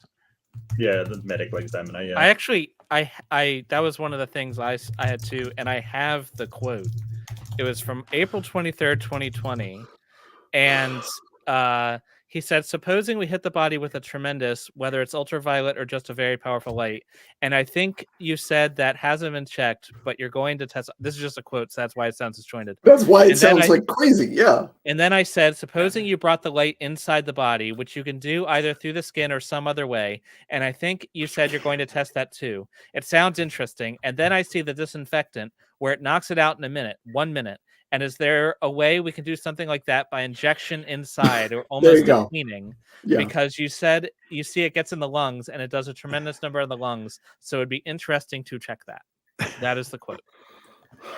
Can I buy a comma first of all? Because just like incoherent. This man, like, look, we talk about how Trump doesn't know anything about like subjects, right? He doesn't know anything about hurricanes. He doesn't understand weather. You know, there's one of my favorite quotes is the wettest from the perspective of water, right? There was that one. And like this, he doesn't understand like how to communicate. He doesn't understand grammar in like how to structure a thought and have that thought exit your mouth in a way that can convey information to the people who hear it. It's a stormtrooper would hit a rebel before Trump hits the point. Well, again, it's hard. It's highly unlikely that he even wrote his undergraduate papers, so he doesn't even have that sort of basic training that most people have. Just UV light. I mean, you may not recall that Clorox had to issue a statement after that saying, "Hey guys, don't inject bleach." Yes, do not ingest bleach. Yeah. I want to hear. I think. Finish your thought. Go ahead. Well, I just gotta imagine like they must have said like after they did the Tide Pod thing, which is not that long before that, they're like, wow, this is the craziest thing we have done or ever will have to do. And then like a month later. So this ties into you're gonna be shocked and also not shocked where this is going. So I think Stephanie had started to say something, so I want to go to Stephanie. And then I want to just connect a couple dots here because man, this goes places. I wanted to my favorite nonverbal thing that Donald Trump ever did was extend the effect of hurricane something Dorian. Or other. I can't. That's right. To Alabama because it took a little magic marker. And, that was the example Dan started. That was my thing. That's what we started with because it's so topical because you got to be ripped from the headlines, right? So there's a hurricane right now, and also everybody. I said this before, but if you joined us a little late, everybody should know. In Project 2025, one of the items is to privatize the National Weather Service into a for-profit subscription service. So if you don't pay up, you're not going to get the hurricane bulletin. Well, here's another one that's related to that, since that's the topic of the day, and I think the Daily Show covered this. So It's a little thing, and it seems so innocuous, and the laundry list, the scroll of Trump's offenses. But he did say, "Oh, this is going to be a Category 5. I've never even heard of a Category 5. Nobody's even heard of a Category 5." And then they played like 7 clips of him saying like the exact same thing in the past, and it's just the little stuff. Like, come on, man. Just the lying of like things that we know are not true. Things that you have said on camera in like national news. Like you realize those don't even that matter. It's like, he lies about Mark, things that don't even matter. Mark, it's like nobody ever told him when he was shooting The Apprentice what the red light means. The red light means we're recording. That's what the red light means. There's a record of this. Doesn't matter. Doesn't matter. So going back to the light, and I'm very generous in how I think about this, because my brain always sticks the prefix UV in there, so I'm always thinking like UV light in your lungs, which is bad, but like at least it would kill things. It would also give you lung cancer. Don't do that. For the record. But like it would if it was the viruses would be damaged by that. But like related to that, there's also the like we'll call it mild or light anti-vax stuff, and also the ivermectin stuff, and that has not gone away. If you've been paying attention, that stuff has not gone away, to the point where if you are if you're so, let's be polite and say, if you are so far down the rabbit hole like me, and you occasionally seek out Trump footage to see what he is saying in its native habitat, like on One America News Network or Newsmax or something, you will see ads running alongside his events with like ads for like, don't let the FDA tell you what's allowed. Get ivermectin to protect your family. Like ads for this stuff right there. In the year of our Lord 2024, these things are going on. This stuff did not go away. It's still front and center. And an even worse thing that you see there, which has driven me up a wall lately, because nobody in the mainstream media recognizes this for what it is. And I think probably everybody here is going to recognize the example I'm going to give for what it is. But a lot of people don't. It is not subtle if you are paying attention. So who's familiar with MyPillow and their sale that's going on right now? Anyone know the MyPillow right sale? now? I know about MyPillow. Anyone know the MyPillow sale that's going on right now? Is it a going out of business sale? No, it's a Nazi thing. You'll be shocked to hear it's a Nazi thing. It's a Nazi thing. Chat, you know the MyPillow sale that's going on right now? It's there's a sale right now. If you call right now, you can get the original MyPillow for $14.88. And that, oh my goodness, real big. So that'll be running. It'll be Trump on one side of the screen and real big on the other side of the screen. $14.88. And folks, if you're not familiar with it, this is as overt you can get as Nazi imagery without putting a swastika on the screen. Like, they are just putting it right in front of your face. There's a reason they're doing this. Like, and like you will never see this in the National Times or the New York Times, on CNN, any of the national networks. You will never, because they're not in that milieu, right? They're not in there. They don't know what it means. But like, this is explicit call out to Nazi imagery. The 14, hang on, let me just answer. The 14 are the 14 words, which I will not repeat, but you can Google that at your leisure. It's 14 words and then 88 for HH. That's what that is. It's 1488. It's a Nazi thing. Oh, yeah. Helly Hansen? And I just have to emphasize this, because when you tell it to someone who like isn't familiar with white supremacy and like the dog whistles that they use, you sound crazy. You sound crazy. Yeah, and the thing that I just said, you will sound crazy if you say that to your uncle at Thanksgiving, right? And that's the point. Crazy. It's a dog whistle, and you're only aware of it if you pay attention. But the original, so the latest My Pillow thing is like 1488 with a bunch of other numbers, but the first one was just pillow and 1488 in It's huge bold huge. front.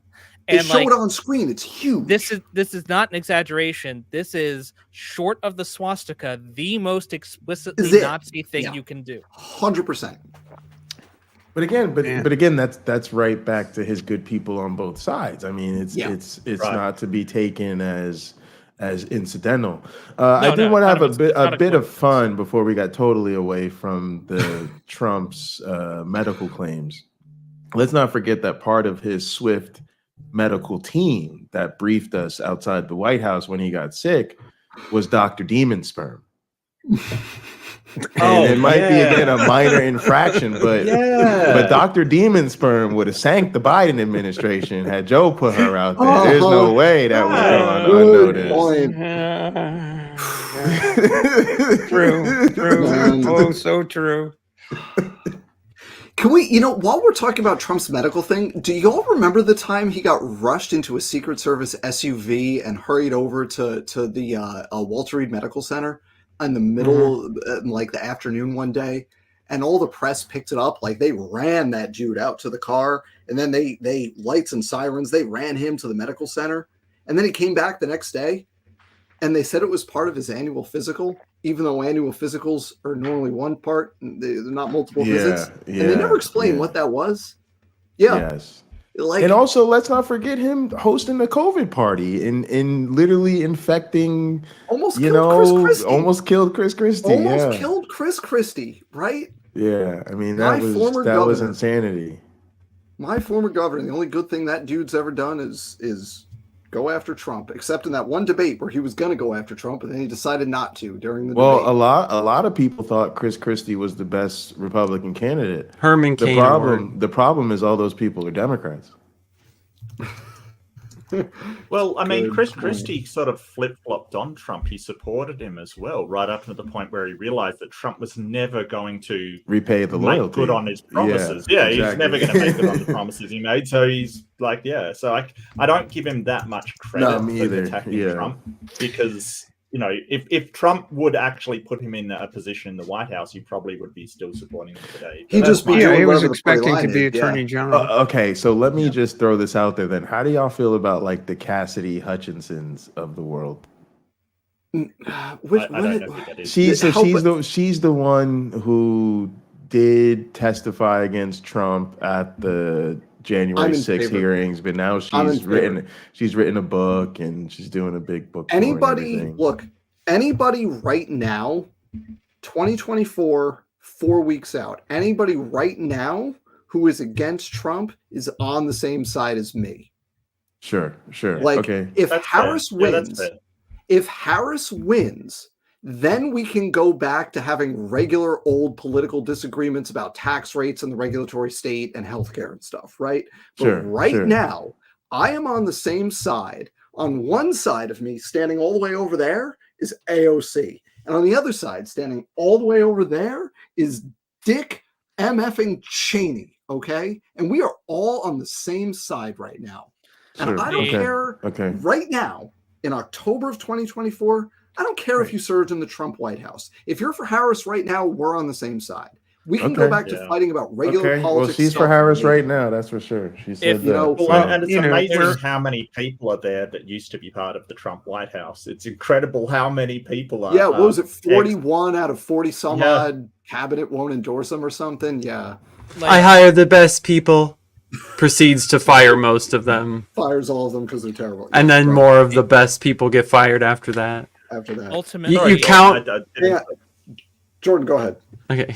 Ultimately, like, I don't forget that these people are the dirtbags that they are. Like, I know, like, they're still terrible people, and I will remember that in December. But right now, right now, I have one policy and one policy position only. The only policy I care about is, do you oppose fascists? Yes or no? And if your answer is yes, then we are allies. And if your answer is no, then you can go jump. Like, that is the only thing I care about. That's fair. But I'll care about all those other things a lot come December. Gotcha. Yep. That's fair. Representative democracy is something worth saving. Yeah. And the people that it's literally, that's what's on the ballot. And it's on the ballot for, look, Liz Cheney might like the people that are now on the Supreme Court. I'm sure she way does. It was achieved, the skullduggery. I mean, I at this point, I am all for skullduggery. I really think that the court ought to be expanded to 13 justices, one for each circuit. Yes.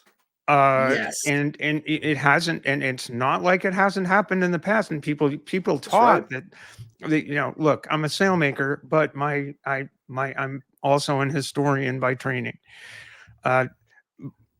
It has happened many times in the past that the court has changed its composition, and it hasn't done so since the 20s, since the 1920s.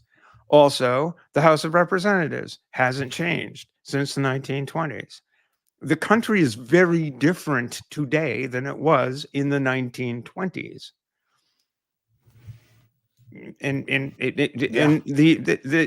the only way it can change to adapt to the 21st century is through, aside from either revolution or totalitarian rule, is through the precepts of liberal democracy, through the mechanisms of liberal democracy.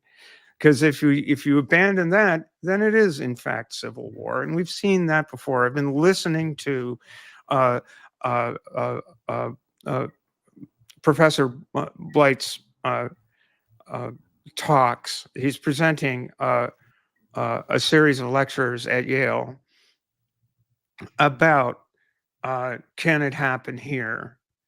And if you don't know David Blight, his concentration, his main focus of his career has been the Civil War and Reconstruction, and he's talking about the Civil War and Reconstruction in the context of what's happening today, and it's really fascinating. It's an ongoing series. I think there are 9 lectures so far, and it's on the Yale courses. And you ought to give them a listen. They're about 1-hour lectures, and they're well worth your time. Well worth your time. I'm gonna check that out. Thank you for the recommendation. So folks, we have been going for just over 2 hours, and I think that is a really good note to end it on, because basically the idea is we have a series of institutions, right, that are under threat right now. We can choose to burn it all down, or we can choose to preserve a democratic society. And obviously, we should choose to preserve a democratic society by electing Kamala Harris president, and Democrats all the way up and down the ballot. And so I think that is a fantastic place to end it for tonight, even though there are a million completely batshit things. I'm going to get the last. Can I just give a in the swear jar? Okay, go ahead. Can I just give a special shout out to Mark, because go ahead. A lot of the things that we talked about, we do remember, and they were, big things in the U.S. news. And I think Mark, you said some things I hadn't really thought about, and I really did appreciate the perspective of the threat to sort of the international cooperation and stability. And I think that stuff gets overlooked, especially from a perspective like Australia. So just thank you. I really did. That was very insightful. Yeah. Yeah, and a lot of people like in Europe and stuff feel the same way. They're seeing Putin be incredibly aggressive, and he's talking about NATO dismantling that. That is something that's going to be preying on their minds. And unfortunately or fortunately, today we're one world, where it's a global village, and there's no real way around that. Right. So what America does affects Europe, what Europe does affects America. We're not we can't just have the attitude of, oh, we're going it alone now. We just can't have that attitude. Yeah. Not going to work. So I do have a super chat here from Nestlig for $5. Dr. like the Dr. Trump. It's like Dr. Hovind. Dr. Trump be like, let's find a light up there. Perhaps we can get COVID to walk towards the light. There you go. That's the idea there. Folks, I put earlier in the chat a couple of links of just like a couple of news organizations had compiled lists of like, here's all the stuff you forgot Trump did and said during his presidency. Please remember all of these things. It was chaos. It was not fun, not good for the stress. Like, basically it comes down to this. Donald Trump is a dangerous wannabe authoritarian fascist who knows nothing about anything and will sell out the country if he thinks it will make him a buck. Kamala Harris is a normie Democrat who wants to help normal people and might tax billionaires a little bit more to get it done. And also, democracy itself is at stake. So, like, vote for Harrison Walz 2024. And I want to thank. Oh, Stephanie, go ahead. Just get. Right I on already did. That's all I wanted to say. There you go. You early did. voting. That's great. Election day is not in November. The election ends in November. The election is already ongoing. So vote early. In New Jersey, we have a saying. If you live in Hudson County, vote early, vote often. Don't do that. That's a felony. Don't actually do illegal. that. But that's the saying. Despite what early. Elon Musk's mother says, it's illegal. You can't do that. Yeah, you can't do that. You can't do that. But vote early. Because that means the campaign can focus its resources on voters who have not yet voted. That makes it more efficient, makes it more likely for us to win. So all of us have a job. Do something between now and Election Day to help Kamala Harris beat Donald Trump. And you know what we get out of that, in addition to potentially some very good policies, in addition to the continuation of American democracy? We might never ever have to think about Donald MFing Trump ever again. And can you imagine how amazing that would be? We just never have to think about him ever again. And that's where I want to just leave everybody tonight with that little bit of motivation. Just think about a world where Donald Trump doesn't matter. Let's girl boss season. Let's do it. Let's go. Let's work for that. We have 4 weeks left, everybody. I want to thank everybody that's here, and also RJ Downard, who was here earlier and then left. Everybody, all the guests, their links will be in the description down below. So thank you, everybody, and thank all of you. Happy birthday! Happy birthday! Thank you. Yeah. I appreciate all of you for spending this time with me. I really appreciate it. Thanks for just hanging out while we talk politics for a couple hours. So have a great night, everybody. Vote Harris Walz 2024, and I will be back next week with something. I haven't figured out what yet, but I promise you I'll have something. Next Wednesday. Have a great night, everybody, and vote for the Democrats up and down the ballot. Do it. Cheers.